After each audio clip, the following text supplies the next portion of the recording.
So good morning students. आज हम रस समीकरण मिति के संबंधित गणनाएं पढ़ते हैं,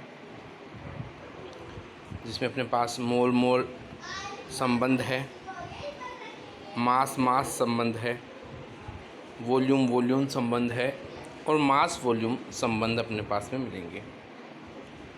मतलब जो रिएक्टेंट्स है, अभिकारक है, उनके मोल और उत्पाद के मोल के मध्य क्या संबंध होंगे, उसके बारे में अपन मोल मोल संबंध में पढ़ेंगे। तो इस प्रकार के जो क्वेश्चंस हैं, मोस्टली क्या ये क्वेश्चंस रहेंगे अपने पास न्यूमेरिकल्स, इसको सोल्व करने अपने को। तो इनको सोल्व करने के लिए सर्वप्रथम हम एक संतुलित रासायनिक समीकरण लिखते हैं। ये सबसे बड़ी बात है कि अपन एक संतुलित रासायनिक समीकरण ज़रूर लिखें। इसके पश्चात हम क्रियाकारक या उत्पाद के मोल का पता लगाते हैं कि क्रियाकारक या मोल में क्रियाकारक या उत्पाद में कितने कितने मोल्स अपने पास हो सकते हैं, इसके बारे में अपन बात करते हैं। देखिए यहाँ पे क्वेश्चन है, how many moles of nitrogens are needed. Nitrogen के कितने मोल चाहिए when you produce 8.2 moles of ammonia, 8.2 mole ammonia को बनाने के लिए। When you reacted with H2, जब आप इसकी क्रिया H2 से कराते हो। यानी अपने को यहाँ इतना पता चल रहा है कि नाइट्रोजन हाइड्रोजन से क्रिया करके NH3 का निर्माण कर रहा है। तो N2 plus H2 NH3 balance करेंगे तो N2 प्लस 28 H2 और 2 NH3 आपस में निर्माण करते हैं ये। तो देखिए यहाँ पे 2 मोल NH3 बन रही है और 1 मोल नाइट्रोजन यूज हो रही है। इसका मतलब 1 मोल NH3 के लिए अपने को नाइट्रोजन कितना चाहिए, 1/2 मोल्स। समझ रहे हो ना आप लोग इस बात को कि भी मेरे पास से 2 मोल नाइट्रोजन अमोनिया बनाई जाती है बराबर 1 मोल नाइट्रोजन से। तो 1 मोल अमोनिया के लिए 1/2 मोल नाइट्रोजन चाहिए। ठीक है, इसी प्रकार क्वेश्चन क्या है कि 8.2 मोल अमोनिया के लिए क्या चाहिए, 1/2 गुणा 8.2, ये अपने पास में 4.1 मोल नाइट्रोजन इसका अपने पास में सही आंसर आ जाएगा।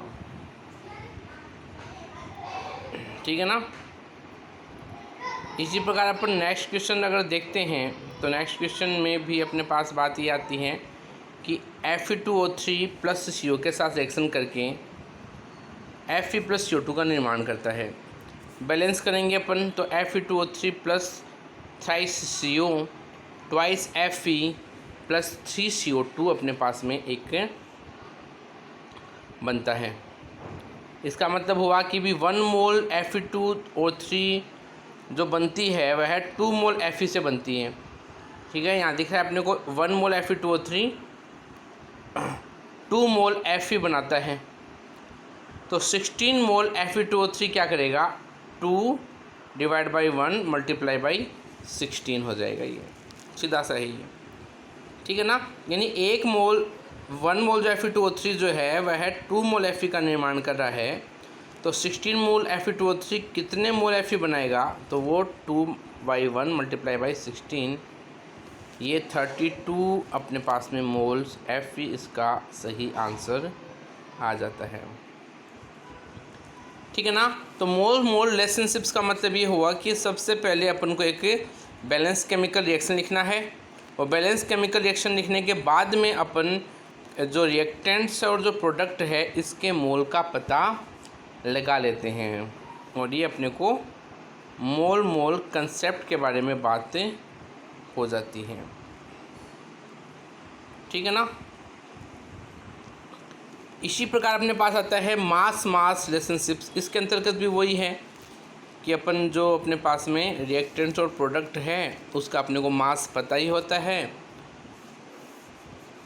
या किसी एक का अपने को जो भी दिया हुआ रहेगा उस प्रकार से अपने उसको ज्ञात कर लेंगे।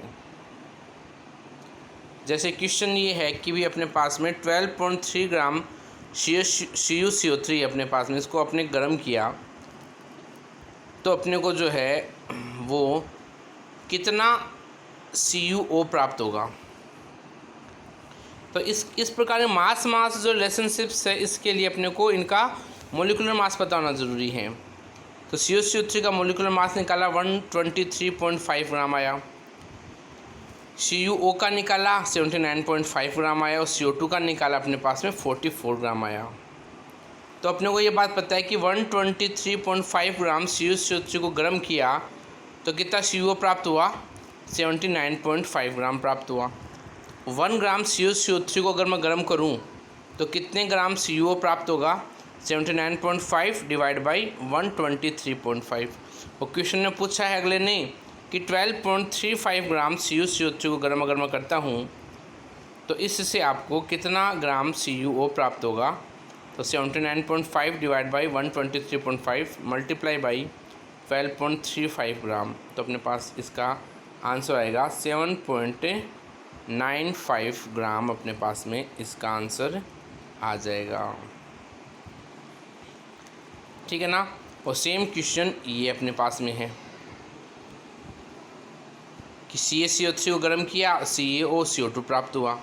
CO का 100 ग्राम और CaO का 56 ग्राम और CO2 44 ग्राम, यानी 100 ग्राम CaCO3 को गर्म करने पर CO2 अपने को 44 ग्राम प्राप्त होती हैं और 1 ग्राम से अपने को 44/100 और 2 kg के लिए, मतलब अब kg को आपको ग्राम में कन्वर्ट करना पड़ेगा, मतलब 2000 ग्राम CaCO3 से कितनी CO2 प्राप्त होगी।